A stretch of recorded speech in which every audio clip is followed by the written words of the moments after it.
Welcome to our next chapter, our next segment of Journey of Hope.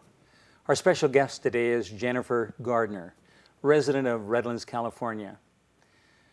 While she was in high school, everything going well for her, a surfer, track star, snowboarder, she was confronted with the sobering words, "You have cancer." The diagnosis looked like she would have about 4 months to live. She had an astrocytoma. Jennifer, tell us what was happening. We're so glad you were able to be here today, and we want to go back and try to relive that experience and then bring you up to where you are today. But you were diagnosed with astrocytoma. What is that? It's a type of cancer. When I was first diagnosed, I went to an eye doctor, and he told me that he saw some pressure behind my eyes, so he wanted an MRI. So I went to a neurosurgeon and got the MRI. Well, when I went back for the results, he told me the nurse told me everyone was going to have to leave because he was in an emergency. But he asked Jennifer Gardner, of all people, to stay. So I stayed, and he came out and told me that I had 2 tumors in the cerebellum and brainstem. You had 2 different tumors. Yes. In the base of your brain, and what did he tell you at that point? He told me that he would think about 4 months to live if I didn't have surgery immediately. So the first thing, of course, everyone thinks is a second opinion. And plus, he wanted to shave my whole head during surgery, and I was not going to lose all my hair, needless to say. You're in high school, and they were talking about shaving your head and all the different implications that was involved. So, I mean, did you have a second opinion then? Yeah, I went out towards LA to have a second opinion. Okay. They suggested I go into surgery immediately. So about 4 days later, we went back out there. My family and 2 of my closest friends went back out there. We stayed at the Ronald McDonald House, and it was scary for me the night before 2 nights before my surgery, because I've never been around cancer patients or kids that had problems, and these kids were bald, and now they're beautiful. I see them now. But at that time it was a very frightening experience. It was frightening. I didn't know if I was going to end up like that with no hair, and more, But I went into surgery the next day. And what did they discover? Was this exploratory? They weren't going to remove anything. Was it exploratory at this point? Well, at this point, my neurosurgeon out there said, yeah, we're going to go in. It looks like it's 2 tumors. I don't think they're cancerous, and we're going to go in and remove them. Well, the day of the surgery, I can remember this day so distinct because my whole family was there, aunts, uncles, cousins, everything, brothers, sisters, mom. I went in, I got ready for the surgery, and I was sitting in a waiting room with my family. Well, they came out to get me, and they put me on the gurney, and they went to wheel me through those doors. And I just remember the doors closing on the other side, and my family was there, and I was on this side. But the one cool thing, it was a hard moment, but the one cool thing was they had a radio in that room with plastic covering it, playing My Brown-Eyed Girl. Oh, they did they? I remember that still to this day. Well, as we were talking, I discovered that you had indicated that about 4 months before you were even diagnosed, you had kind of a religious experience. You were in high school, and apparently you attended some meetings, and I think we have a picture here of what happened, actually right before you went in for your surgery. But what kind of an experience did you have? Had you been a religious person before? Before that, I always believed in God, but my brother got me into going to Harvest Crusades and Harvest Church. This was about 4 months before I actually went into surgery, and I gave my life to Christ about 4 months before. About 4 months before you were even diagnosed then. Thank God, because I could have never made it through without him. So you gave your heart to Christ, and I think we got a picture here of that we'd like to take a look at. Yeah, tell us what's happening here. in this picture, I was being baptized in a spa. I've never been baptized before when I was younger. And I got the surfer look going on because I'm a surfer. I got my rash guard. But yeah, it was the most amazing day of my life. And I think the next picture here is a kind of a follow-up. You've completely gone under, and you've dedicated your life to Christ. So now, after it was 4 months later that you were diagnosed, you had given your heart to Jesus, had the hope that he had that your salvation was based in him, and that your sins were forgiven. But you still had this frightening thing of going in for surgery, and they thought they had 2 tumors. So when they went in and explored, what did they find? When they went into that first surgery, they found that the tumors turned out to be cancerous, and there was arms that spread out through the whole brain. So Kind of just a lot of Yeah. legs, apparently. they basically said the same thing the first neurosurgeon told me, and said, we're going to close her up. If we take it out, she'll be paralyzed and she won't be able to see. So we're going to go ahead and close her up, and we're going to suggest maybe radiation or chemo to keep her alive for a little bit longer, but she's not going to live long. So the prognosis at that point was about 4 months. Of course, when they came out and shared that, you were probably still coming out of recovery, didn't know too much about it. But when you did finally come to, did your parents or the doctor share with you what had actually happened, or did they delay that information? It was between me and my brother. My brother has been like my dad growing up, and he's always been there for me. You have 4 brothers, if I I remember. have 4 brothers, Okay. but my brother Jeff has always been like my dad. And we had this little deal before I went into my first surgery, that once I got done, he would buy me a Toyota Tacoma 4x4, and he would tell me if it was cancer or not. Now, he told you it was cancer. Yeah, he. What about the 4x4? I got my 4x4. You got the 4x4 too? I did, and it was the nicest truck I ever had. Okay. So after you came out, I think we got a picture of your family here. We'll take a look at that this time. So who do we have here? On the left, that's my sister Susie.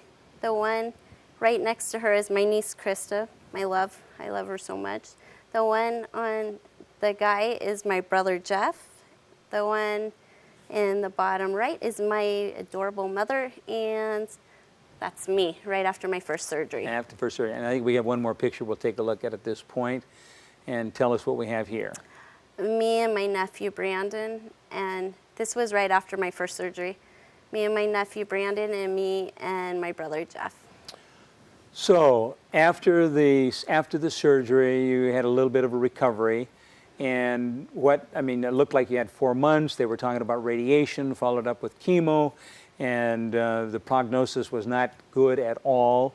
And on top of that, it looked like you're going to be losing your hair. And so how did you learn about Loma Linda? Well, we looked all over the internet, everywhere, for different kinds of treatments for cancer. And you live in Redlands, which is just right next door to Loma Linda. So you're looking God's will. looking all over for possible alternative treatments, okay? Yeah. And LA suggested that I would do chemo and radiation out there, and it would prolong my life. But I was not going to die. It was buying you some time, but you were determined that you were going to beat this thing. Absolutely. Okay. There was at no point did I think I was going to die of this. Okay. Even though they told me I was. Well, so then you learned about Loma Linda. Yeah, my Aunt Kathy and Uncle Larry said, oh, well, you should really look into this new treatment with Loma Linda that's called proton radiation. It's still considered experimental some ways, but with brain cancer, it's very successful. So I went in. Now, this was 10 years ago. This was 10 years ago. When they were talking about, believe it or not, 17 years later, we've treated 12,000 patients, and people are still calling it experimental. But I don't believe it's that. way beyond that. We know better than that. It saved 4 members of my family. Did now. it really? Yes. Okay. So anyway, you learned about Loma Linda. Yes. And came down and visited with the doctors. Yes. And what happened? I went in, my first appointment, I went in and met with a doctor by the name of Dr. Hoog, and he pretty much told me I was a perfect candidate for this. proton radiation.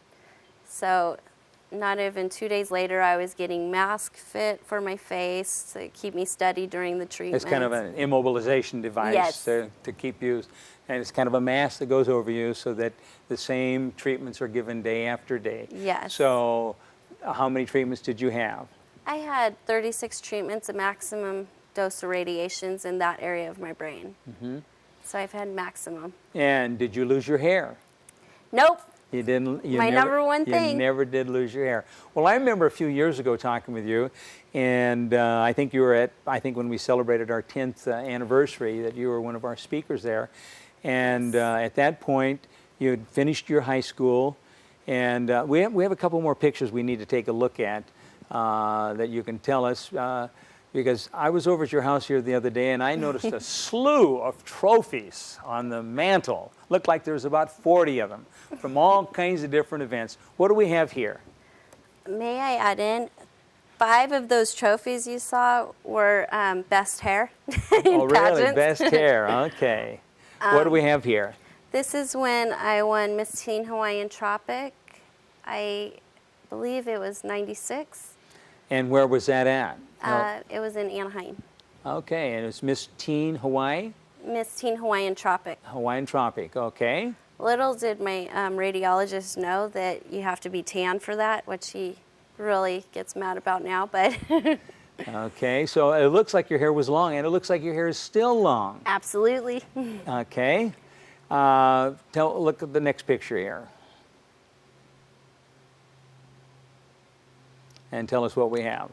This was when I actually went on homeschool to finish high school, but I went back my senior year just to get the experience of walking with my class, homecoming and prom and all those things. I won homecoming queen. So you've won a number of different events, and during the time of your treatment, tell me about the part and the role that your family and your friends played through all this whole thing. Did you drop out of school? No, You didn't. No. You continued on. I continued. You're kind of determined, aren't you? Absolutely. All right. My family support is what made me realize I was going to make it. Whatever the doctors told me through everything, my family would not accept that, and they always looked at me and said, "You're not going to die of this. Stop it. You're not going to die of this." It was almost like it was a joke because I was even I never thought I was, but there's always that. Oh, there's always Scared, those lingering Yeah. thoughts there. My family wouldn't let me believe that. Who We was became your so close. strongest supporter? My mom and Your my mom. brother and my sister and my niece. They were all right there. Absolutely. What about the kids in school? The kids were awesome. My Were best they? friend still to this day is my best friend Natalie that I met in kindergarten, but every single one of them, we just got closer. They were always there to support me. And I mean, when I went through my first brain surgery out in LA, there was, I think, 86 kids there to make sure I was okay. And like my track team, the whole track team was there, the coaches, my friends from high school. It was great. They were all there. What did you major in when you were in track? I was a cross-country runner, and that was in cross-country, but in track I was a distance runner and a 400 hurdler. So you've been on the move all along. Oh, absolutely. I'm very sporty. And you're still on the move, because I know that yesterday you had a cast removed. And how did you get a cast on your foot? I did it snowboarding. Snowboarding, and I In suppose Colorado. you're going off some kind of a jump or something. A little jump. And I know, and we were talking about 2 days ago, you were going to be going kayaking the next day.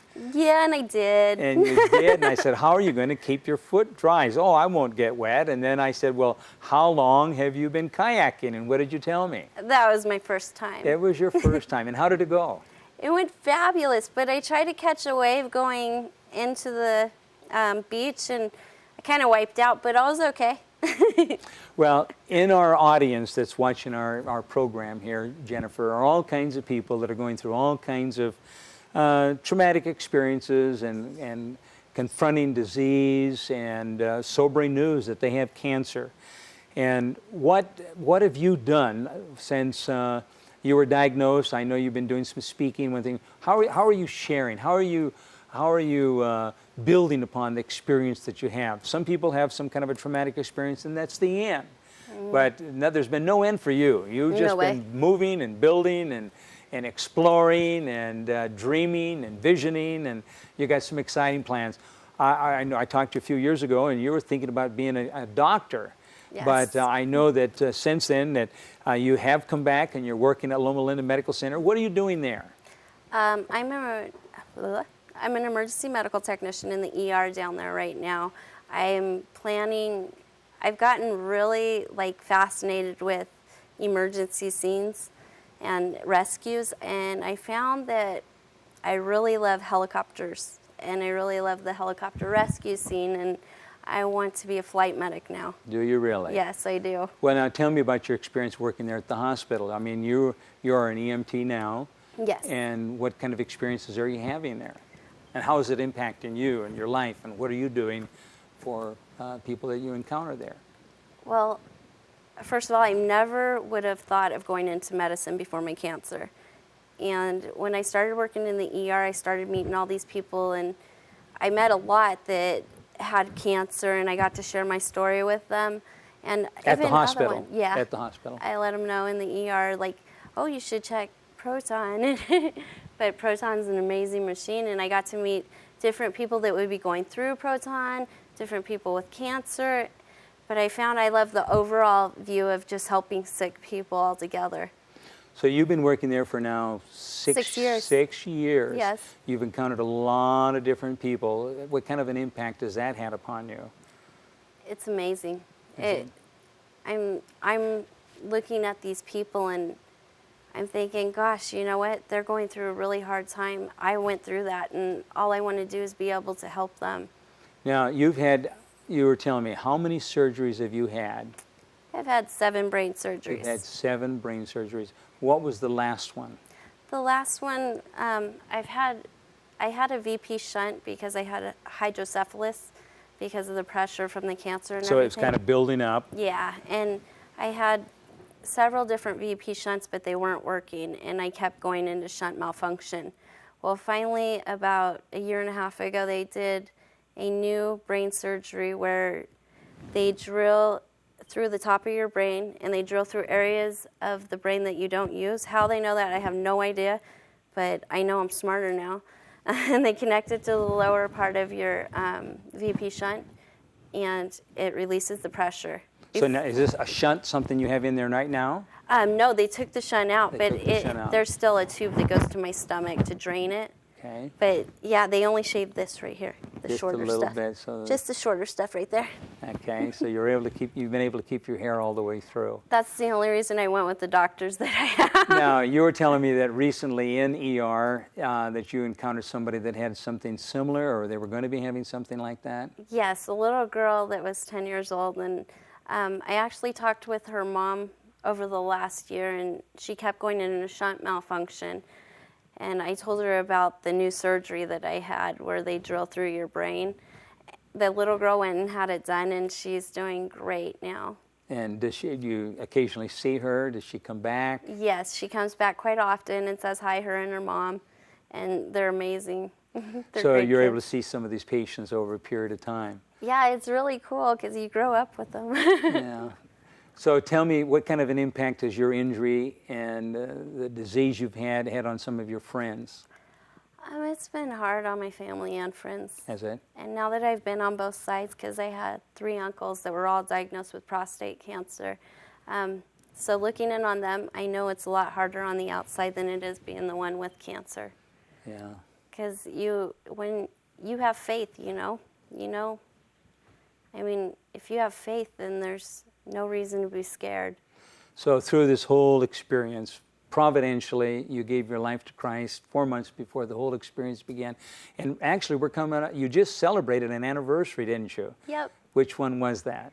10 years on March 16th. 10 years. Yes. You just celebrated that. And 4 months, they were way wrong, huh? so much to be thankful for. Absolutely. So you're going back to school. Yes, I'm going back to school. I'm starting in August. In just a few days, then you're going to be starting, and what are you going to be taking? I am going to take A&P and a patient assessment class, patient assessment class, and I will be hopefully starting with the paramedic program up Crafton in January. And how long of a program is that? That's about I believe, a year and a half. About a year and a half. And what will that entitle you? I mean, what will you be qualified to do? I mean, you're already an EMT. Yes. Okay. What is this going to do for you? This is going to boost me up a little bit closer to being a flight medic And with Mercier. that is your long-range goal. That's my ultimate goal. That's your is ultimate to be a goal. flight medic. Okay. And a little bit later, we're going to take a look, because I know last week, for the first time, what did you do? I flew in the new Mercier 2, which was amazing, and it was unbelievable. Yeah. Let's take a look at those pictures right now. Tell us what we have right here. This is the new Mercier 2. It's my first flight ever this is right before my first flight with Mercier, and I fell in love with it. I've been fascinated in helicopter rescues for the last 5 years, and now I just know this is it for me. So, I mean, were you out for about 30 minutes, or? Oh, no. Oh, no. We flew all the way up to the Four Corners and picked up a patient. Now, when you say the Four Corners, our audience doesn't know where the Four Corners is. What is that? That's the Four Corners where you've got Arizona, Nevada, Yes. and California and Utah coming together.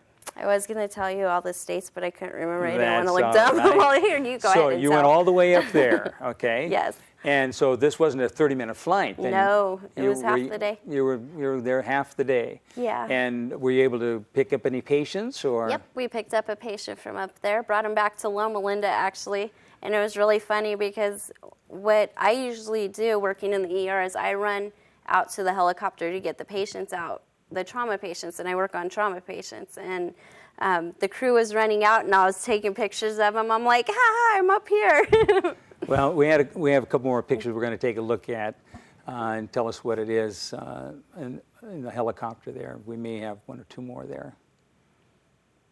Okay, what do we have here? Who is that? That's me. That's me on the opposite side of the pilot seat. I was flying up there because we had two traumas at the same time, so I moved up to the front way. You had a bird's eye view then. All right. Yes. Almost looked like a pilot there. Okay, what else do we have? Well, I think that may have been the end of it. But the whole time you're in the helicopter, you're able to help out. And what kind of an experience was this for you? This was one of the most amazing experiences I ever had. I never thought I was going to make it to this day. And, well, I did, but I was never going to give up. But, just what doctors tell you. But to actually be doing what I love and getting into what I love is amazing. What do you want to do when you're a flight medic a couple of years down the line from now? Why do you want to be a flight medic? I want to help people. You want to help people. I want to save lives. You want to save lives. You want to make a difference. Absolutely. And you are making a difference now. I understand that you've been going out and speaking in high schools. Yes. What have you been doing to share your message? I have done a lot of public speaking. Have you? On my life and my cancer and what I was doing before and what I'm doing now. And I like to think it helps. What kind of a difference has having cancer made for you? Having cancer has been the best thing that could have ever happened to me. I've had many people share that very thing. And why is that? Because I have found I've met so many great people. I've gotten to do so many great things. And now I know where my passion really lies, and it's working with sick people. And I would have never thought about this before I got cancer. So getting cancer, you've looked back on it now and able to reflect on it, and it was one of the best things that's ever happened to you. It's giving you a direction, it's giving you a focus, it's giving you a purpose. You're reaching out, you're making an impact, you're touching other people's lives.